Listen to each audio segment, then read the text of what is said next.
మధ్యలో బాణం తీసి ప్రాణం చేస్తానని పక్కకి నెట్టి వెళ్ళిపోతున్నాడంట. ప్రేమ తెలకుండా వెళ్ళిపోతుంటే ఎరకమాలుండ రాక్షసులు కలద్రోకి పాల్గొన ఏదరా నేను ప్రేమ తెలమంటే నా ప్రేమ తెలమంటే పడతావు. నాయన నా భర్త గారు వరదరికి వెళ్ళాడు. నా భర్త వచ్చిన తర్వాత వేడిపోను మాట చెప్పి నీ పైకి విత్తనాన్ని పంపి నీ శిరుసు పట్టి నా తోడిలో పడేసుకోకపోతే నా పేరే రాక్షస కాదని పలికిందయ్యా.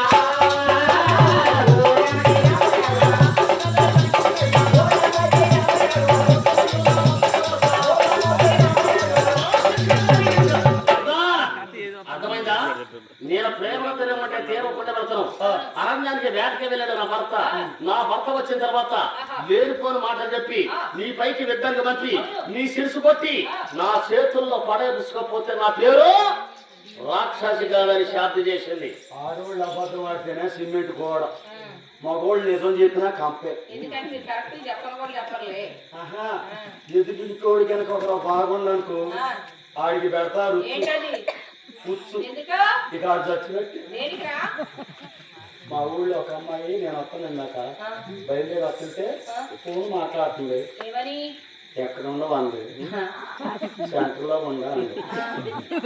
ఫోన్ రీఛార్జ్ అయిపోయింది. రీఛార్జ్ చెప్పి రికార్డ్ చేసి లేకు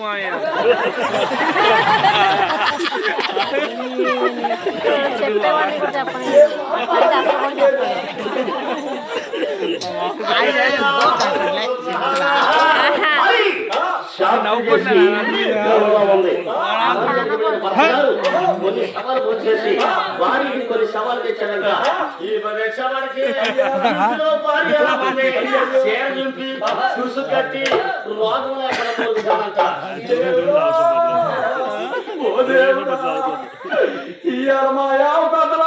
రామన్న దేవుడు ఎందుకో రమ్మని నేను అనుకున్నా దోమలు ఎక్కువ ఉన్నాయి, 12 ఎటుళ్ళకి పోతారేమనుకున్నా. వీళ్ళు పోయే బ్యాచ్గా మనం ఎత్తారే నీకంటే అందుకే నా అత్తే ఉంచమంటే పంపించును.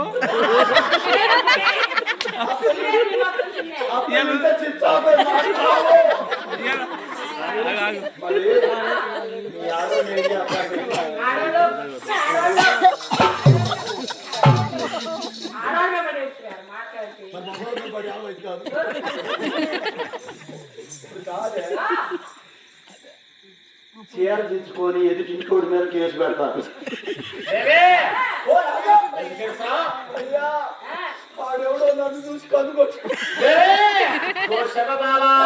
ఎవరు కొట్టారే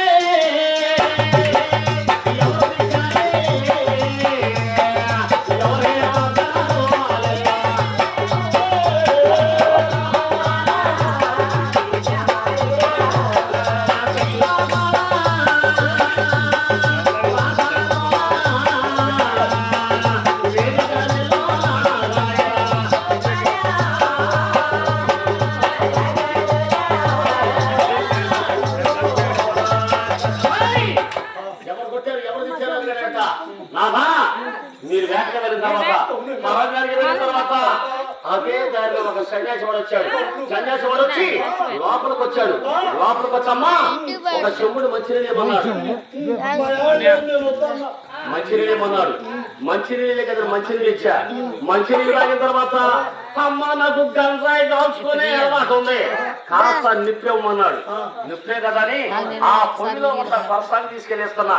నాదా వారగా చూసి ఇచ్చే పరసాగ్రమ చేసి దాదులు చెయ్యేవాడే పట్టాడు.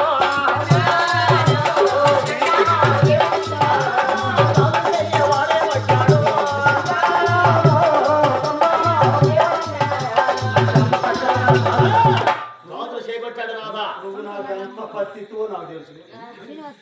ప్రతి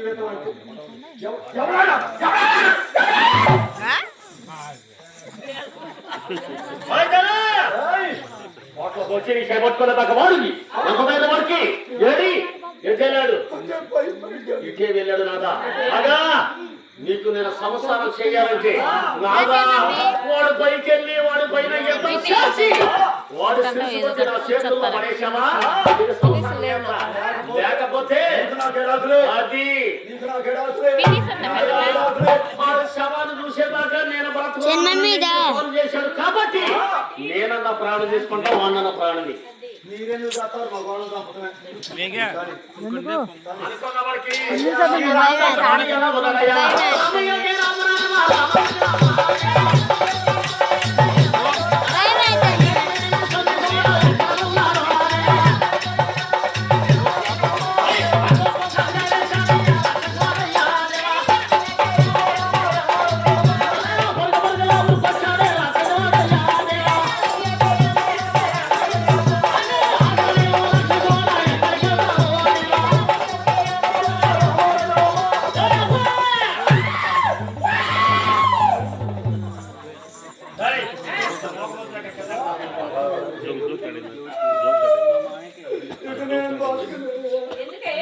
నీళ్ళని బాగా ఇచ్చినేసుకొని చూస్తా కాళ్ళు కుట్రోలు పోసుకొని బావిలో దూకుతా అట్టుపోలకి ఇస్తే మంటలు మండి తొందరగా మానవ సరికాలు నువ్వు ఆయన చంపేది నువ్వు నిజంగా మగోడు అయితే నిజంగా నువ్వు ఆడివే అయితే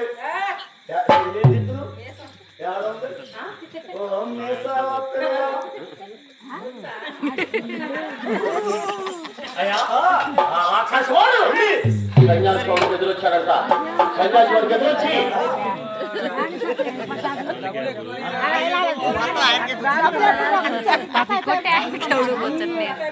ఏమోళ్ళు తీసుకోళ్ళు అంటారా ఎందుకు ఇస్తున్నారు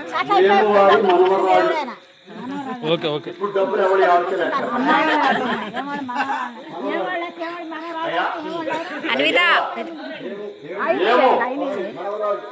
వారి మనవరాళ్ళు మరి నారాయణ గారి మనవరాళ్ళు మరి తాతయ్య గారి మొత్తం సంతకాలు వారి తాతయ్య గారి పేరు మీద ఎంత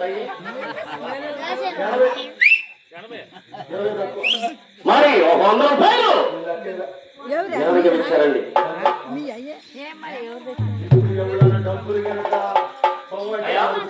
మరి వారి వారి కుటుంబాన్ని ఎలా వేళలా ఆ మహోన్నతుడు పరమేశ్వరుడు శ్రీ ఆంజనేయ స్వామి ఆ కనకదుర్గమ్మ తల్లి కూడా కలకాలం కాసి కాపాడవలసిందిగా వారి తరఫున ప్రార్థిస్తామన్నానండి దూరోడికి లేవు డబ్బులు కొట్టుడు కొట్టుకుంటాడు ఎవరు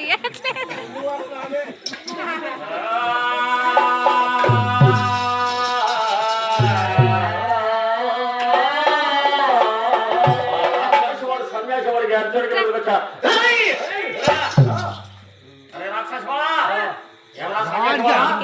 వెళ్ళేవాడివి అంతే వెళ్ళేవాడివి కైలాసం వెళ్ళేవాడివి వెళ్ళాలి ఎల్లలో తరబడి ఆడవాళ్ళు మానభంగం చేసుకుంటూ వస్తా ఉంటారు నువ్వు అంటే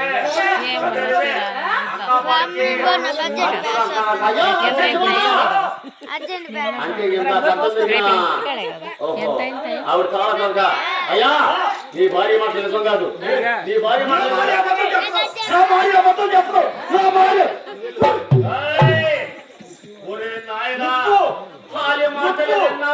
మాటలే విన్నావా ఇప్పుడు యుద్ధానికి వస్తున్నావు ఆలి మాటలకి వచ్చావు అత్యమైన మరణం తెచ్చుకుంటావు తిరిగేందుకు నీ భార్య నిజం కాదు వెళ్ళమన్నా వాడికి ఎలా నా భార్య మాటలు కాదనుకోవడం నీ మాటలు నమ్మాలా నీ పైన యుద్ధం చేసి నీ శిరసు కొట్టి నా భార్య సోయల్లో పడేస్తానని మాటిచ్చా రమ్మని చెప్పి యుద్ధానికి సిద్ధమవుతున్నాడంట అర్జునుడు చూశారండి సన్యాస్వరూపంలో ఉన్నాడు ప్రాణాలు తీసేవాడు కాదు బతిలాడుతున్నాడు నీ భార్య మంచిది కదయ్యా వెళ్ళిపోరా ఇంటికెళ్ళి నీ భార్యని కనిపెట్టవయ్య అంటున్నాడు వింటున్నాడా వినలా నిజం నేనంట అబద్ధం 9 జనంలోకి వెళ్తుంది నిజం నిదానంగా వెళ్తుంది కానీ దానికి సాగు లేదండి అబద్ధం 9 వెళ్తుంది నిలబడదు మధ్యకలే మారణమైపోతుంది నేను కూడా జడిపోయినా కలిసిపోతాం